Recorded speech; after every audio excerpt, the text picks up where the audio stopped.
On this date, 20 years ago, July 18th, 2003, my dear friend Ryan Liberty died. They took him off life support and he passed away. He was 23 years old. So young. Really sad, you know? And the worst part about it, I'm not doing this to, hey, let's talk about my dead friend and gain followers. I mean, that is the last thing I would ever do. But just in case anybody has to hear that, there you go. But those of you that know me, you know, we're all dealing with grief, right? Someone you know died, someone you love passed away. Loss is everywhere. And 20 years later, I mean, Ryan was, he was such a character. He actually always inspired me to be a broadcaster, to get into the business. And he's like, why are you afraid of success, Govier? He used to talk like that. He said my name so specifically and clearly like no one else ever has before, especially when he got pissed. God damn it, Govier!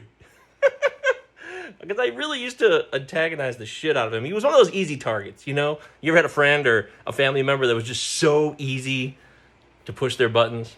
I'm not proud of it, but I definitely did that a lot. But he always pushed me. When our friend Brandon, it's crazy. Ryan was alive when our best friend Brandon died in 2001, 2 years prior to Ryan's death, which is just still so bizarre. Two best friends, two different car accidents, 2 years apart. Never happened again. It was just awful.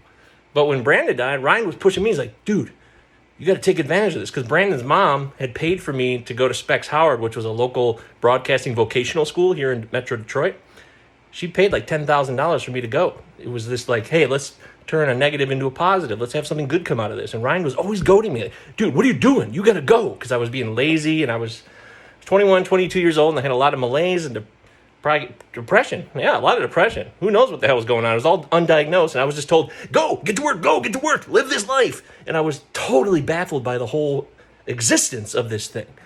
But Ryan always pushed me, and he was the best, man. He was such a character. If he was alive today, we would be doing a show right now. I swear we would, and you guys would have loved him. But the sucks, 20 years later, he's dead, and they just start to fade further and further away. It's really a bummer.